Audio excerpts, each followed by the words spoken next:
Hey everybody, so we're now live with our season 1, episode 2 of Joseline's Cabaret.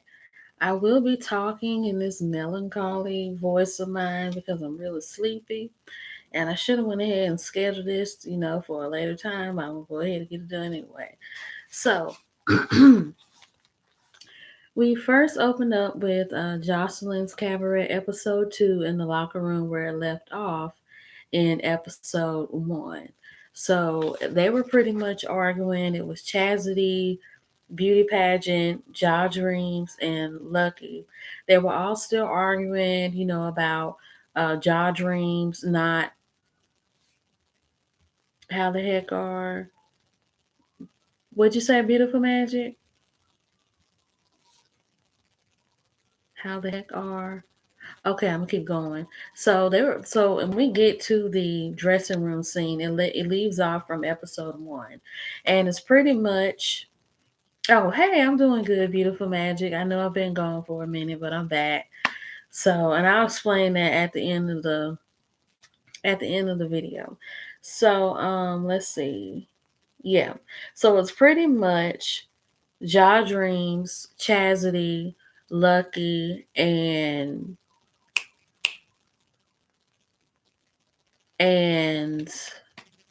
beauty pageant girl. So they were all arguing, Chastity and beauty pageant. It was picking on Lucky and picking on Jaw Dreams. And then Jaw Dreams reached over and started fighting her and beating her up and everything. And then Chastity and beauty pageant girl started throwing money at her and everything. And that's when Jocelyn came in and said, hey, y'all need to pick up my money. That's my money. Why are y'all arguing like this? Y'all shouldn't be arguing. Y'all need to get along. Y'all need to get this money. Y'all need to stop arguing, blah, blah, blah. Like I said in my first review of this show, Jazzity and Beauty Pageant Girl are bullies straight up. As soon as they came in, they didn't want to give these girls a chance. They didn't want to give these girls the benefit of the doubt. They were just like, look, we're hot, y'all not, so y'all need to get up out of here. And we don't care what Miss Jocelyn has to say or this whole Jocelyn's cabaret thing. We're gonna get y'all out of here because if y'all don't look like us, then y'all can't hang with us. And that's pretty much how they've been the whole time. And Jocelyn, she should know out of all people, from her being on Love and Hip Hop Atlanta, busting Mimi out when she was talking to Stevie J, that these girls are gonna act like that. Like Jocelyn, you gotta understand, and I said this in my previous video. Life is not like it used to be where the younger people respect the elders. Just because you used to strip at 5'9" or whatever their strip club is called, and you coming back to save the day or to save the hoes or whatever you want to do, these girls are not going to respect you because nowadays young people are like, we're trying to make our own way, we're trying to make our own money and our own names, and you came from back in the day and that was the old day, and we don't do that stuff no more. And I feel like that's what Jocelyn needs to understand. Yes, she is the boss. Yes, this is her show, and yes, this is what she's gonna do. But I'm like, Jocelyn, you got to put these girls in check because we've already seen in the preview, Jocelyn did end up slamming Jazzy's head in the floor in one of them scenes later on in the show. Cause she started getting smart with Jocelyn saying, but didn't your house get foreclosed on? And don't you not have no money in that? So yeah, Jazzy and Beauty Pageant ended up getting smart with Jocelyn. And Jocelyn had about slam her head up against the floor for that. So I'm like, Jocelyn, you keep trying to kumbaya with these girls and get them to be together and everything, and it's not working. And you're gonna have to show them who's boss because they trying to be your boss and they ain't even the boss of your own show. So moving along, Jocelyn and this music. I've talked about it in the last video that I did when it came to this show. I feel like with Jocelyn, when she does her music in Spanish, is great. When she does it as Latin pop or reggaeton, it's great. I feel like she should stick to doing that. But if you want to do music in English, you gonna have to get you a writer. I'm not trying to pick on her language skills or her language abilities and whatnot. I just know that whenever she raps in Spanish, it sounds hot, it sounds good, it makes sense. You could dance to it and everything. But this rapping and singing in English, you gonna have to get you a ghostwriter, hands down. your voice sounds good, and some of your words they sound okay, but it's like the way that you rap, and this has nothing to do with language. It's just the context of it don't make sense. Yeah, she can sing, but with the rapping, I'm like, you going to get you a ghostwriter, because to me it don't make sense. You got a fiance named Ballistic Beats, and he's supposed to be doing all this music and stuff for you, but is it selling? Because this is my thing with a lot of these artists and rappers and singers we see on these reality shows. They got the buzz and they got the personality, but when they put the music out, it's only getting airplay on the TV shows they're on from them playing the music in the scenes, and we're hearing it on Instagram, and then people are reviewing it on YouTube, but it's not hitting the radio, and it's not hitting the news. It's not hitting on nothing. So I'm like, if y'all really are serious about this music and really serious about what you're trying to do with it, then y'all gonna have to get some ghostwriters, some good music producers, get some radio people on the line, something. Cause I'm like, y'all are wasting time and money making music that ain't nobody listening to. So now we're moving along to, let's see. This was the, okay, let me get my notes. Okay, let's see. This is from, okay, y'all gotta flip through my notebook because I'm trying to get my notes stuff together for this review. So whenever you're doing reviews and you want your stuff to make sense, you gotta like keep it going. Okay, so I found my notes for episode 2. So I talked about the fight, and then we continued on with the fight between Daisy, Ja Dreams mainly, and then Joseline decides to move them over to the club. She says, I want to see what y'all girls got. I want to see what y'all got going on. So show me so I can know when to put y'all on this cabaret. Their dancing was not good. It was not the best. All I saw was a whole bunch of twirling and twerking, booty jiggling, legs spreading, and Sapphire just tapping her butt, shimmy, shimmy, y'all, shimmy, yay, shimmy, y'all. And that's pretty much all I saw. When it comes to stripping, I mean, I don't know if they did this light stripping, light dancing for the sake of it being Zeus and not an actual strip club. But I'm like, if y'all work in the strip club and y'all moving this slow and moving this gradually and just moving this all around, I don't see how y'all can be making money. I'm like, if you got titties and you got a butt and you got a body, you need to be twirling on the stage, clapping, shaking, jiggling, all of that. And you need to be moving something. And Sapphire, your butt is bigger than everybody's on this stage and on this show, including Joseline. And all you doing is a typical booty tap.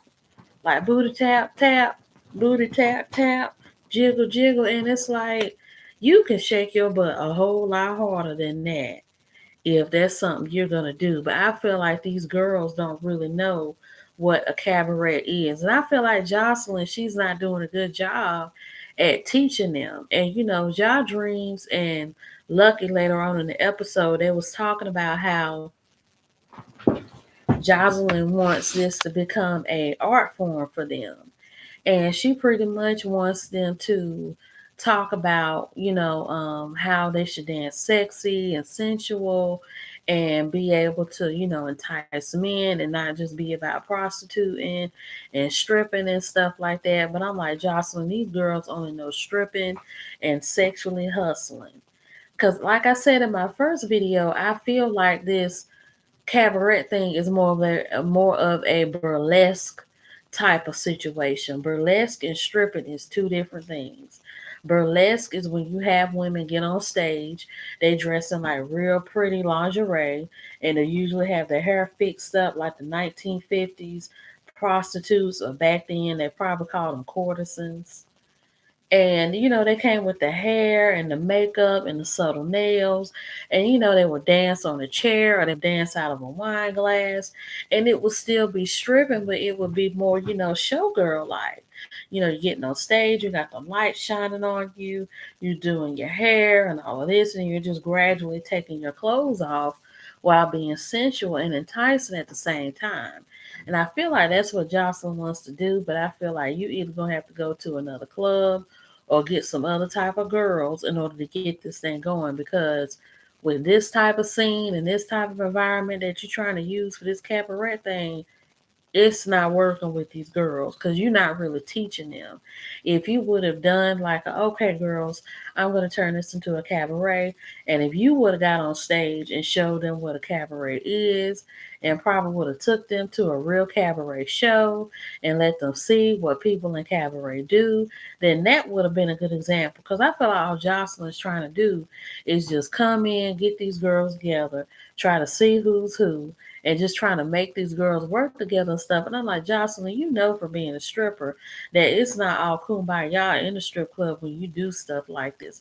Because these girls, they are not trying to get down with everybody. Sapphire, you could tell she's an OG in the club. She looked like she done been there for about 50 years anyway.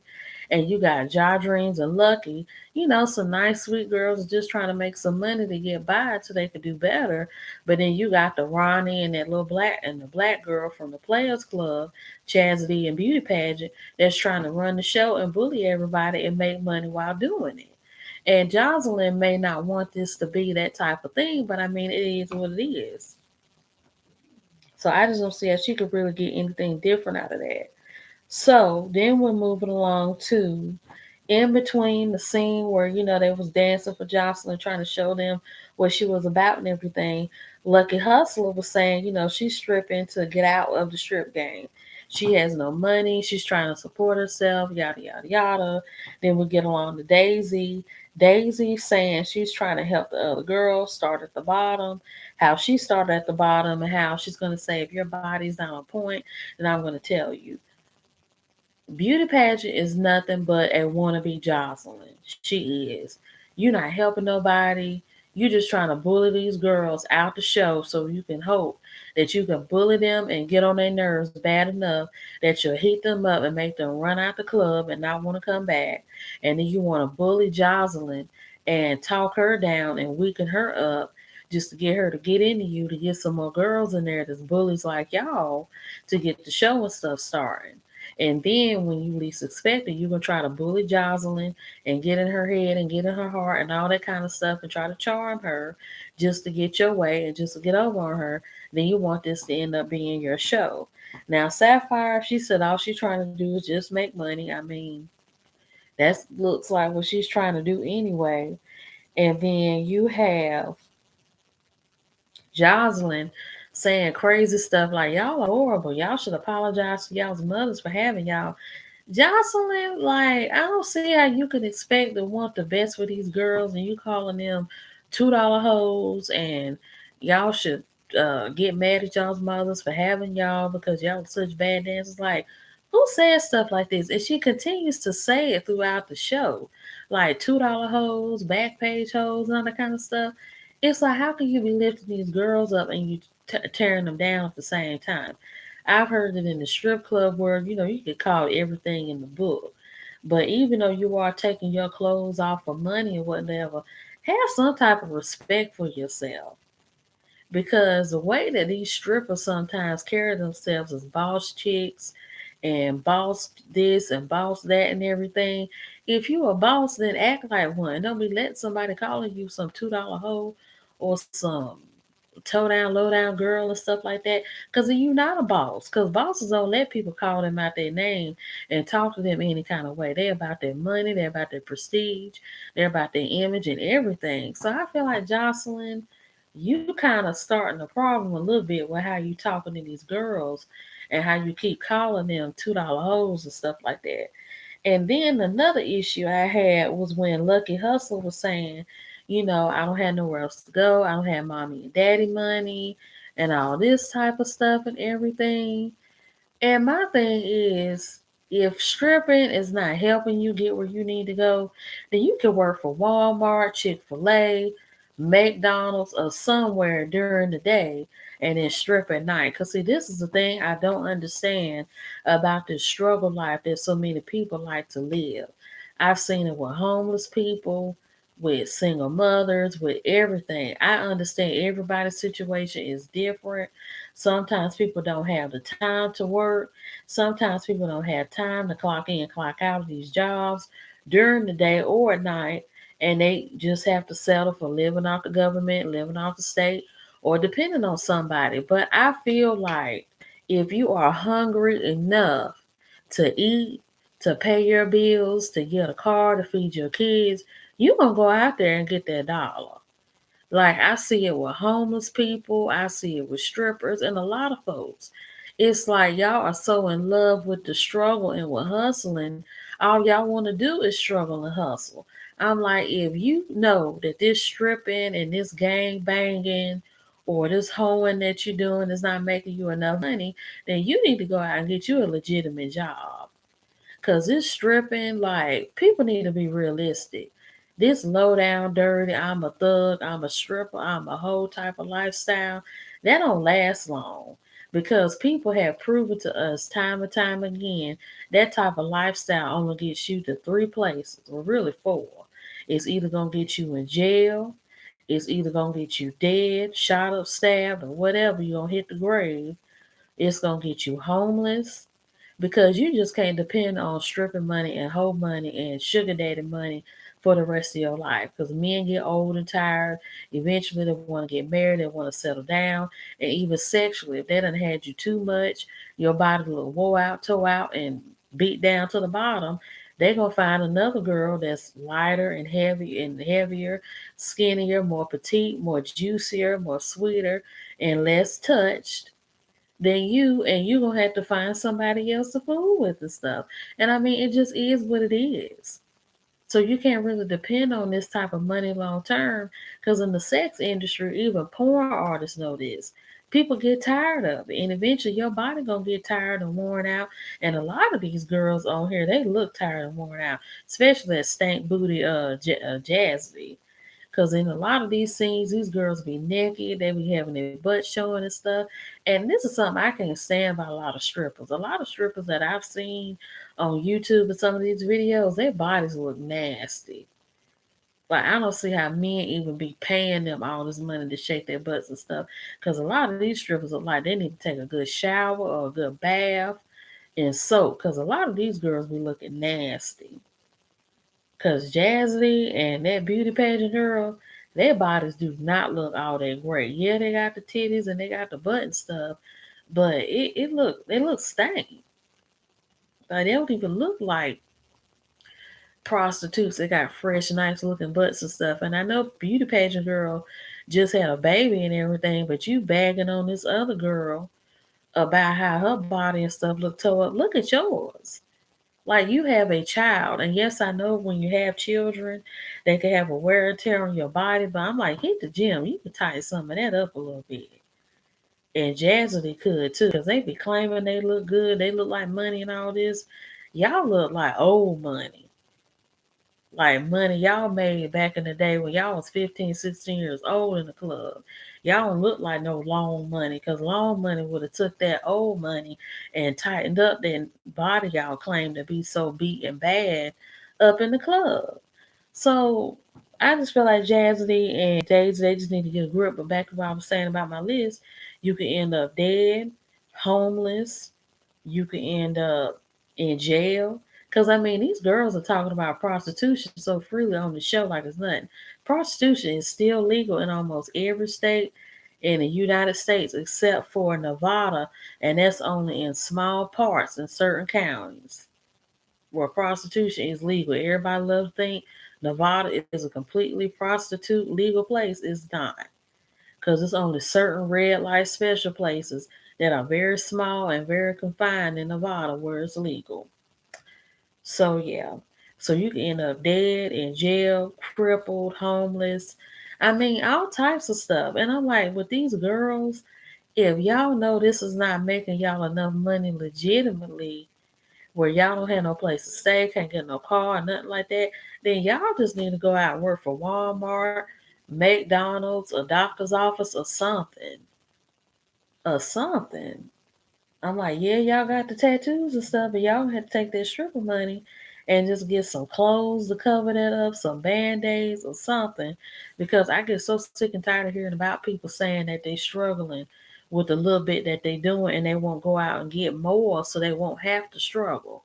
So that's just my tip about that. So now we have Joseline talking to Ballistic Beats, her fiance. And they was talking and flirting. They was pretty much talking about what she wants to do next with the girls, what she's gonna do about the girls, how she's gonna resolve this. So pretty much same conversation they've been having since the first episode. I could tell Joseline really wants to get married to Ballistic Beats because he is her fiance. So it says in the credits when they be popping up on the screen. And on Instagram, they look like they're very much in love. But let me go ahead and check Ballistic Beats Instagram page. Because you got to look at stuff like this. Because Joseline, you could tell she's really ready to get married. And I'm sure she is because Joseline is what? Early 30s? Early 30s? Yeah, Joseline is pretty much in her early 30s. So, of course, she's ready to get married because she done been through a lot in her life. If you know her life story, has been through a lot with men in her life from the time she was a teenager and everything. Let's see, Ballistic Beats. And then she went through the whole thing with CBJ. So now she looks like, she done pretty much settled down with Ballistic Beats and whatnot. And so now she's ready to get, married and whatnot. Now she keeps bringing it up. Okay, come on, Ballistic Beats. I need for you to pop up so I can find you. And he claims to be a producer. And that's why you always see him in the studio working on her beats and stuff like that. And Joseline, she's trying to, get her stuff together by making money doing these shows and everything. But one thing that I am trying to look up on this thing is if he's posting her as much as she's posting him. Because a lot of times when women get in these relationships, they be so quick to get married, so quick to move in with the man, and they want to get married, da da da. And the man is just nowhere near ready, or nowhere really has a desire. Okay, found him to even marry him. So let's look. Okay, Ballistic Beats, same name and everything. Okay, I'm seeing Joseline pop up on this page. Okay, he's promoting the show with pictures of them together. Okay, en route with the money bags, playing around with her. Kings and queens. Okay, he's talking about Joseline and himself as well as people from the cast. Well, these are Zeus people, so these aren't marriage boot camp because they're all marriage boot camp together. So we have, let's see, the love of my life. Okay, so he's claiming Joseline as the love of his life. So this is good. Because, like I said, a lot of times women be so into the man that they fail to realize that the man is not really into them all that much. Because throughout the scene, she was saying, when are we going to get married? What about the wedding? And he was saying, well, we're going to get married in space. So we're going to take a spaceship and everything and go up in the sky. And she said, I know he's just blowing smoke on my butt, that he's just, blowing off this whole marriage thing. But I feel like Joseline maybe need to give him some time because I don't really know how long that her and Ballistic Beats have been together, but it seemed like they only been together for like a little minute. Cause y'all know with these celebrity couples, they'll probably be together for like 2 or 3 minutes, then they getting engaged, and then they have babies and then never get married and they're breaking up and they end up being baby mamas and baby daddies. Now I've only seen Ballistic Beats since this whole Joseline, Cabaret and Joseline being on Love and Hip Hop Miami and whatnot. So I haven't really seen her with Ballistic Beats for that long since all these shows and stuff first started coming out. So maybe she's with him for the fame and the money. Maybe they have been together for a minute and they're just now coming out about it and whatnot. But I'm looking on her Instagram page and I am seeing pictures of her and Bonnie Bella and him. So I guess they really are a couple and they have been together for a minute. So maybe this isn't for TV and whatnot. and it's for real. But I'm sure Jocelyn does want to settle down, and so she has her daughter and everything, and probably wants to have more kids and just get married. So more power to her for that. So moving along to the next scene. I gotta go back through my notes. Now we're going back through my notes.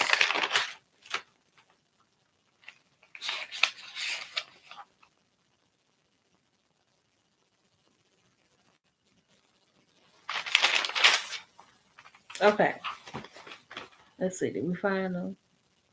No, these are like old notes. We're still going through.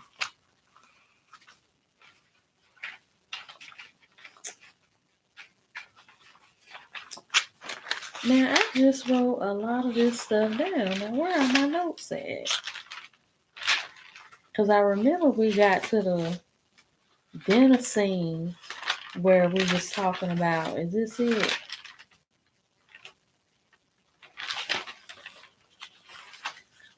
I'm sorry about this, y'all, but I'm trying my best to get through these notes and everything.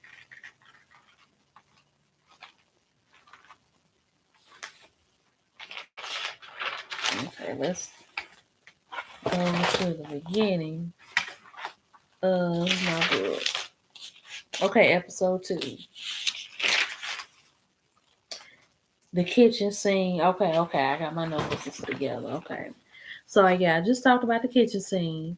And then we move along to Joseline talking about how beauty pageant told all the girls that Joseline and her was talking about how Lucky burned down her house and lied and claimed like she owned it. And Joseline said she got mad because she was pretty much outed her and talked about what to talk about. Joseline needs to start trying to have loyalty and girl code and stuff with these girls. And this is something I notice all the time with managers, especially in real life when you get jobs and stuff. These managers mess themselves up when they start befriending the employees. I think that it is very unprofessional for you to befriend Facebook or even be in close proximity with your employees that you have working under you because they're not going to respect you.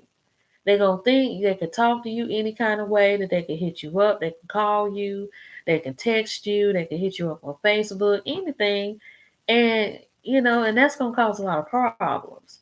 And I feel like with Jocelyn, she's just trying to be too nice with these girls. Because I understand, Jocelyn, you're revived, you're a new woman, you got a man, you got these shows, you making money, so you feel good about yourself. But at the end of the day, this is your show. And these girls are not your friend. This is not Love and Hip Hop Atlanta or Miami, where the castmates, you could be friends and stuff with them. With these girls, they supposed to be under you. You supposed to be on top of them. And so I just feel like that's what Jocelyn needs to understand, because these girls are getting like real out of hand, especially that Jasmine, that beauty pageant girl. So now moving along to the nail salon, Ja Dreams and Lucky Hustler talking about, the fight and everything that happened. Pretty much stuff we already know and have seen. Now the new things we're talking about is this mystery man that Lucky is talking to. And I think she's talking about that 50-year-old man that we saw talking to her like later on saying, you gotta deal with that when you out working the street. And they're gonna be asking you, what is this 50-year-old some man doing with this 23-year-old girl? And my opinion, why should it matter? This is 2020. You got people that's 60 years old dating 20-year-olds. You got 20-year-olds dating 40-year-olds. I mean, we see it all the time. Like Nick Jonas and Priyanka Chopra are like 20 years apart from each other. And we've seen it all the time. So this whole age difference thing, I don't know why anybody would care. Because as long as the two people are adults, it shouldn't really matter. So that's pretty much the man that she's alluding to. I assume he's a boyfriend slash pimp slash lookout dude. Because a lot of girls who walk the streets, their boyfriends are usually their pimps. And they're usually the guys that they're not their pimps, the ones that just look out for them on the street to make sure that nothing happens to them. They may have a platonic or a romantic relationship, but overall, it's just business, or there's some type of business involved in that. And sometimes they can have other girls on the side, or girls that's underneath them, or girls that they may be working with on top of the main girl. And then you get into that main chick, then bottom chicks, and all that type of stuff with that. So I believe that that's what she's talking about. Then Ja Dreams, I couldn't really understand what Ja Dreams had said about her man, because she was pretty much saying like, I got men's or a man or some people, all up on Ja Dreams and stuff. And I think she's talking about the Johns that she sees, because when we go to the dinner scene, which is like the last scene in the episode, that's where she keeps talking about, I gotta make my money, I gotta go to my regulars, I gotta go and get this check, da da da da. So I feel like instead of her having a main man or a man that she goes home to, I think she's just talking about her regular men that she sleeps with for money. And that's just how I feel about this. But when it comes to this whole Last Supper scene, where we see Joseline talking to the girls, and giving them the cold shoulder, saying, "I'm disappointed in y'all. Y'all can't get along." And I'm like, Joseline, you need to stop trying to be these girls' friends. You need to stop trying to get them to go together and kumbaya and all of this. Because these girls don't want that. Sapphire, she already said her piece. You could tell she's like the old stripper of the club who could end up being the mother of the club because she done been there so long. And pretty much, talking to these girls and everything, saying, I'm here making my money and whatever. And then she had to tell those girls that girls of certain colors sometimes get certain types of treatment because of how they look and how people perceive dark skinned black girls. And so now, we're dealing with, Chastity and Beauty Pageant Girl bullying Ja Dreams and Lucky. And Ja Dreams ends up getting up, calling them a bunch of names and all that type of stuff, talking about the car and the tags and not having no money and running out and going. And Jocelyn was pretty much saying, I like Ja Dreams. She's an underdog. A lot of times the underdogs have a lot to show, which we do. And she was right about that. So I agree with Jocelyn and everything, but them girls, they are really bullying her. Like they are being beyond Mean Girls the movie. Because they're just doing everything in their power to try to attack these girls and to run game on them, to try to trick them and to scare them up and running out the club and running out of this cabaret ordeal just to do stuff. So I just feel like that's what that is. So that was pretty much the last of that episode. And this is just, I feel like the show is going to gradually get better. We're starting to see like bits and pieces, little by little, of what's really going on with this cabaret thing. But I feel like it's going to get heated in like the next few episodes because a lot of this stuff is going to start coming together. And then we're going to see Jocelyn take on her manly, not manly, but her boss mode during this show. So that's pretty much all for the review that I have. And so, since I'm sleepy and I'm ready to go to bed, I'm just going to go ahead and end this review right here. So, I hope you all like this review. Don't forget to like, leave a comment in the comment section. Have a good day. And since I've been gone for a minute from my channel, I will be doing a life update live tomorrow. So, you guys are going to get a new video from me tomorrow about what's been going on with me, the things I have planned for my channel, and what are the next steps for me in 2020. So, good night, you guys, and have a good day.